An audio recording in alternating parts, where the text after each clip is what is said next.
Hey YouTube, welcome to the Voyage. In this episode, we're going to discuss some of the changes that have occurred in Season 9.5. Now, like all mid-season major patches, there's really not that much that's changed in this episode. Most of it has to do with the DOF system and the crafting system. Just to preface this, I have never been a crafter. I did a little crafting before this game went free to play, and a little after.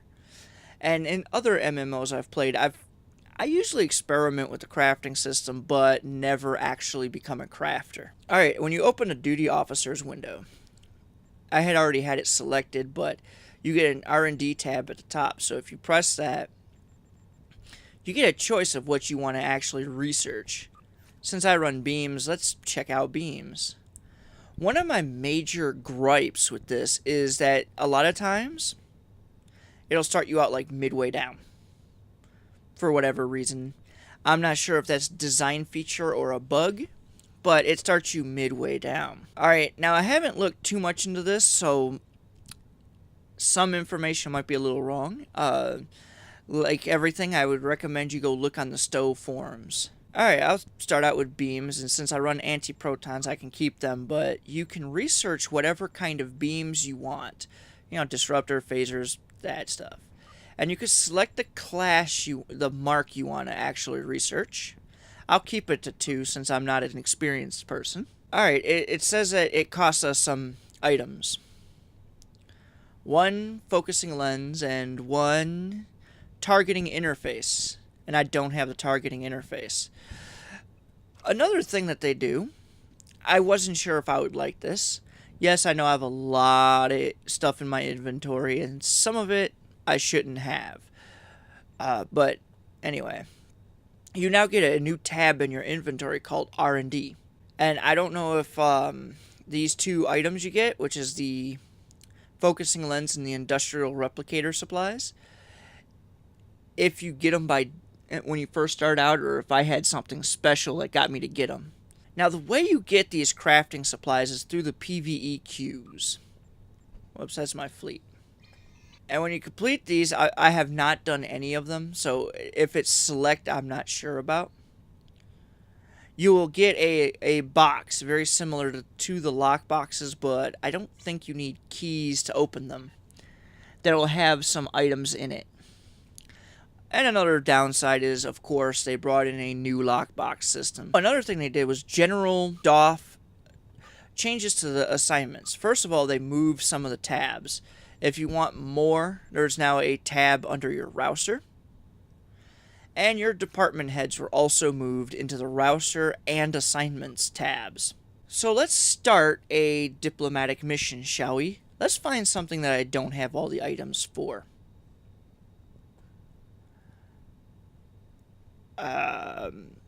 Here's one. Approve Extended Wilderness Survival Training Program. It requires provisions. Now, the reason I picked something that I did not have the items for, or all of them for, is I wanted to show a little thing I don't like. This particular mission requires 5 provisions. I actually had to I wouldn't say strain myself, but I had to look a little harder than I think I should need to see that number, which is also red. Whereas over here, the numbers being of contrast to the background, of course, except for the CXP one, is actually very clear. I don't see this as being clear. One thing that I do like that is frowned upon by some people like it, is it automatically populates the assigned duty officers list. That way you can go, okay, I got everything done. Here, I'll show you with one that I have all the items for. Oh, look, I have everything done. And it automatically populates it with people that will ensure a higher success rate than a failure rate. And I do believe it focuses more on critical success and then success. Anything that gets the failure rate down. Of course, sometimes it can't help, because this one also has some failures and disaster chances. Now for one thing that I personally hate. Okay, I don't want this guy. He's got too many things that will bring about a disaster or a failure. Let's change. Oh. Well, this is actually a small list. Don't have to worry about that. Let's say he had something.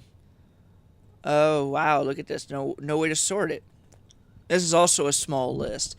But there's been some in which you press select and my entire duty officer roster showed up. And I don't like that. I prefer to be able to sort these guys out. I do believe there was a forum post by one of the devs that says that they understand our frustrations and are working on implementing it. I am not sure. I will look that up again. Hell, let's also do this one too. Now, like I said, they also they brought in a new box, which is for crafting supplies. They also brought in a new lockbox, the Zindi lockbox. I'm not a fan of the Zindi lockbox at all. You know, people are opening them. It must be a great money-making strategy for Cryptic. Since it's not really much of an intrusion like it was when they first introduced them, I don't mind them. Alright, well, let's go to the tailor and show the new options. Another thing that they've added into Season 9.5 is some new uniform options. As you can see, my Cation is wearing the Odyssey uniform set, which I do enjoy the new design. It makes it a Star Trek design, reminiscent of what was from The Next Generation and Voyager and Deep Space Nine, and also the newer movies, but not the J.J. Abrams movies. But brought up to what it might look like if they continued under the original timeline after Voyager got back from the Delta Quadrant. They have also added new preset uniforms. Since I have another uniform slot, let's look into that. Now, I showed you the Odyssey preset. I only did some changes, like added the fleet rank and a different comm badge. They also added some variants of the Sierra uniform, like experimental.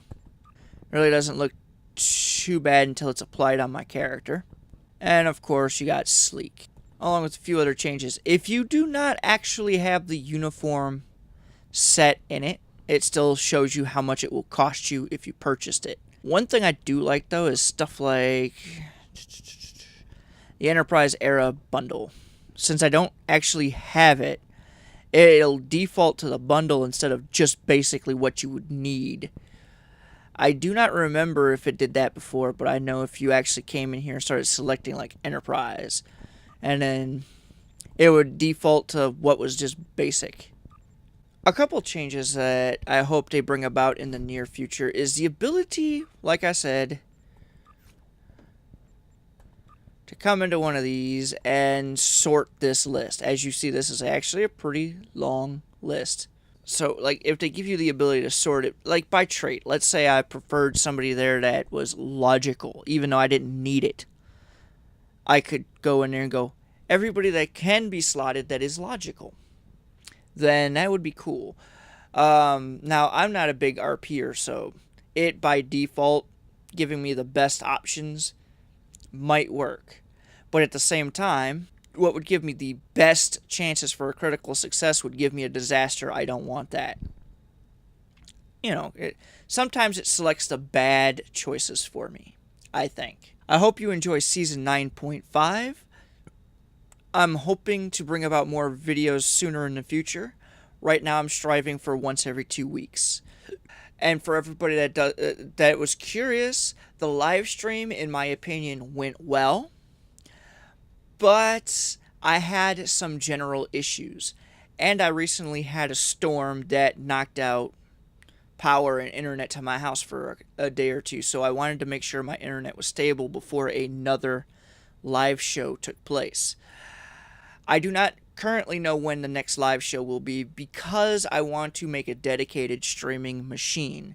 Make one computer where its sole purpose is to capture the video and then broadcast that, use that computer to broadcast it out to the internet. So we'll see how that goes. I will be running a second shakedown when I get that system.